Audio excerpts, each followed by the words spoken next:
and let us all do we can to build a better future. I'm literally going to be raging out at this tweet.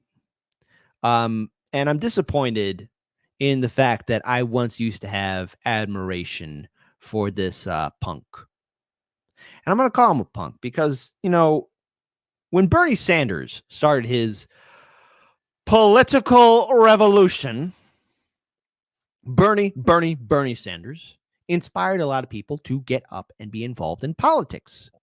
And that's great. All that's great on paper. I support that 110%. Right? People getting involved. But I don't think any of us realize just how inconsistent this man is and how over time we would all be disappointed. The 2016 primary, it's very clear that the DNC worked with the Clinton campaign to deny Bernie Sanders the nomination. They did the same thing in 2020. I had on the audacity to hope that maybe his campaign wasn't ready or that maybe he was getting bad advice. But all in all, in both 2016 and in 2020, I could confidently say that Bernie's heart was never in the game. I think he was surprised so many people were paying attention to him, but he was never going to fight. And since then, we've seen him bend over backwards and do backflips, denying what happened in 2016 and 2020, and calling Joe Biden, a person who's been on the wrong side of history, his good friend, his buddy, his pal, and not following once through any of his promises during the 2020 election. Didn't help out progressives, didn't do jack for progressives. And so when I see tweets like this, especially when there was the concern of the overall shutdown that was going to be taking place, I see Bernie Sanders first say, I'm delighted that Congress was able to avoid a painful and unnecessary shutdown. I'm also pleased that programs working families need were not cut and that there was a good increase in funds for disaster relief, which will help Vermonters rebuild from July's terrible flooding. To which then I see this, and then I despair. I truly do despair. From Bernie Sanders, September 30th. I look forward to seeing Congress provide in the very near future financial support for Ukraine, which is valiantly struggling against Russian aggression.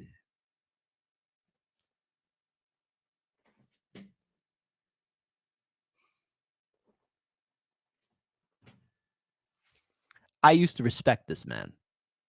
Now look, this war that's happening is terrible. I feel sorry for the civilians.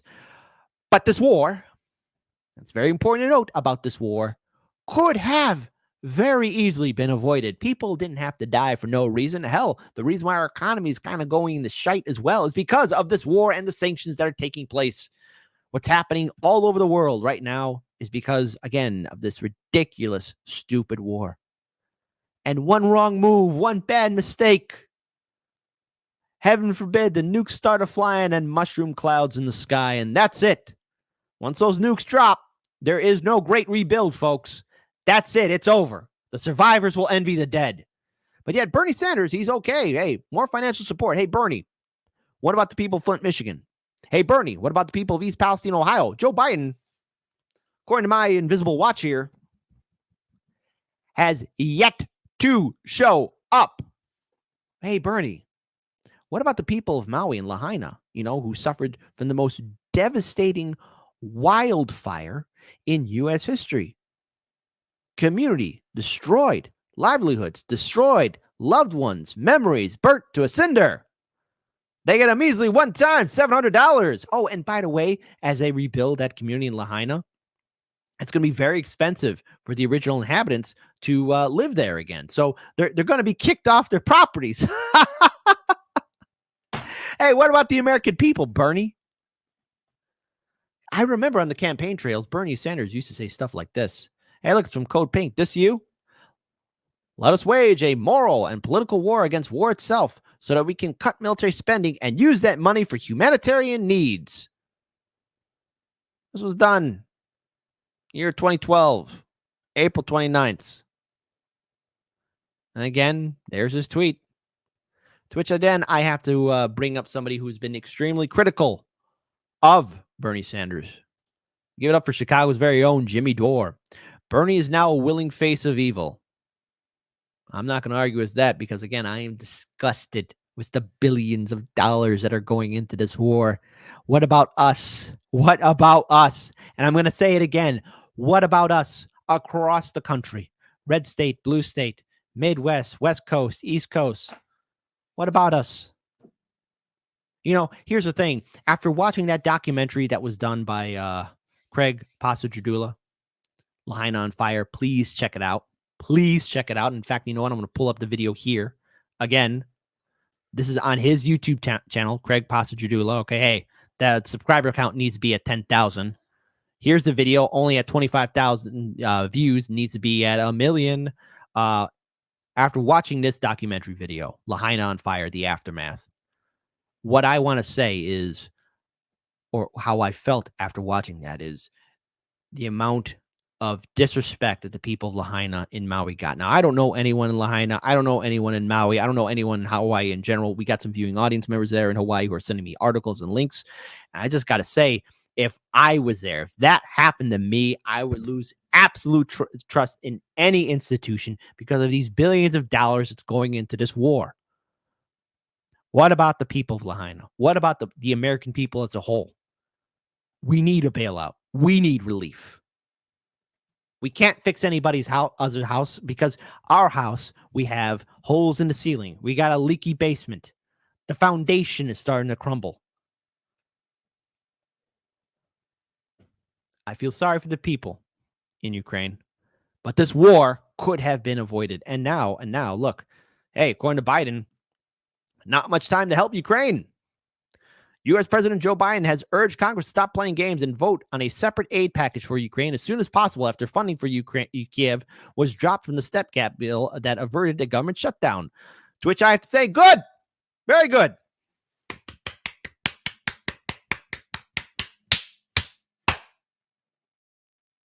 Speaking of the White House on Sunday, after signing the last-minute package, Biden said he expected Republican House Speaker Kevin McCarthy, what a douchebag, to keep his commitment to secure passage and support needed to help Ukraine. World's smallest violin in my hand. And I'm not going to play it. I'm going to break it with my fingers because I don't want to hear it play. We have time, not much time, and there's an overwhelming sense of urgency. Stop playing games. Get this done, Biden said. Hey, Biden, you have yet to visit the people of East Palestine, Ohio. Are you visiting them because you're afraid of those chemicals that they've been exposed to? I don't know. I want to assure our American allies and the American people that the people of Ukraine, that you can count on our support. We will not walk away. If you're not angry, I don't know what else to tell you. If you're not furious, I don't know what to tell you. Again, if you haven't seen this documentary video, Lahaina on Fire, please do so. As a favor for me. As a favor for me. I would like to see this video get a lot of attention. Craig and his team did a phenomenal piece of work. And it shows you the pain that Lahaina, the people of Lahaina, went through.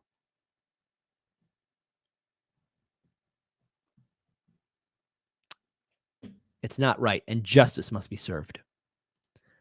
I am tired of this war in Ukraine and the billions that they get. It's just my opinion. But I think we all know that this war has gone on long enough. Several prominent lawmakers in the U.S. are demanding stronger safeguards against the misuse of funds and supplies sent to Kiev, and in recent efforts to approve aid in Congress and have proven difficult. Now, again, just want to pull up this tweet here. First, back again to Bernie Sanders. I look forward to seeing Congress provide in the very near future financial support for Ukraine, which is valiantly struggling against Russian aggression. So again, shout out to Jimmy Dore. Bernie Sanders is now willing the face of evil. Is now the willing face of evil. I honestly can't do the mental gymnastics it requires to not be sick to my stomach at the sight or mention of him. I feel the same way. Can you imagine working for him now as he does this? He slanders peace activists for F's sakes. He's not only siding with the actual Hitler Nazis right now, he's funding them. He's calling Trump corrupt while he's funding Hitler Nazis and slaughter of hundreds of thousands of Ukrainians. I honestly can't wrap my head around the evil he's willingly and happily perpetuating on the world, not even a little. Imagine if he told the truth about Ukraine. It would change everything. I honestly just can't anymore. I really want to find a way to start an actual revolution or be as part of one as I can. Can't argue with Jimmy Dore. He's absolutely correct. Correct on this one. Got to retweet that out. But hey, folks, it gets even worse. Conscript more young blood. Ex-UK Defense Secretary tells Ukraine. Oh, my goodness. So now, former UK Defense Secretary Ben Wallace has claimed that Kiev is succeeding in its counteroffensive, but to finish the job, President Vladimir Zelensky must throw more and younger Ukrainians into the battle. Listen. I don't know if you know about the Battle of Berlin when the Soviets were knocking at the door. They were doing this. Yeah. The German Third Reich did the exact same thing. That didn't work out too well. Okay? Because Zhukov and his fantastic friends were not effing around. Just saying. Look at the Battle of Berlin. Trust me on it, folks. It was one of the world's most one-sided fistfights caught on film. Throughout the summer, Kiev's forces have failed to make notable territorial gains and suffered heavy casualties while trying to break through Russia's defenses, consisting of vast minefields as well as heavy artillery and swarms of drones. According to Russia's defense ministry, the number of Ukrainian servicemen killed since the start of the counteroffensive has surpassed 83,000. But hey, throw more young people at. Well, you're 10 years old. Hey, you could hold a shotgun. Hey, what? You're 5 years old? Here's a grenade. Just be sure to throw it very, very far. But yet we have people like Bernie Sanders. I look forward to seeing Congress provide in the very near future financial support for Ukraine, which is valiantly struggling against Russian aggression, to which, again, hey, Bernie, throw more young people at it. That'll fix the problem. My God, we live in a sick world. And if you're not furious by these recent revelations, you should be. I, for one, feel disappointed that I ever once said anything positive or nice about Bernie. And again, shout out to Jimmy Dore. Bernie is now the willing face of evil. Hey, Bernie, this what you want? Conscript more young blood. And so here's what the former British Secretary of Defense Ministry is saying. Wallace, however, believes slowly but surely Ukrainian forces have been adapting tactics, absorbing lessons, so people who died, and making the best of the equipment we have gifted them, the stuff that's breaking down, and that Kiev's victory is imminent as long as the government plays its part. Again, the average age of the soldiers at the front is over 40.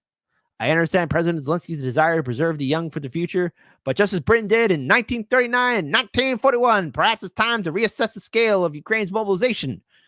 Hey, don't forget the Germans did that too. It did not play out too well for Germania. Okay, because you're bringing up Britain, but also bring up Germania and the Third Reich. This is absolutely terrible. And again, Wallace says, let us not pause for a day. The world is watching to see if the West has a resolve to stand up for our values and the rules-based system. What we do now for Ukraine will set the direction for all of our security for years to come. This war could have been avoided. All of this could have been avoided. But yet Bernie is all for this. This is what he wants. More funding for more forever war. I want to hold out for hope that maybe there will be a better future. That maybe, I don't know, there will be peace in our time. But we have politicians who are indifferent. And Bernie Sanders is one of them. He never was who he said he was. These politicians, if they had the chance, they'd sell us all. I regret any kind word I ever said about Bernie. I regret anything positive I've ever said about this person. We can never forget Philadelphia. We can never forget what he allowed to happen to his delegates, his supporters, his volunteers. And that at one point when he could have made an impact, he cowardly chose to run away.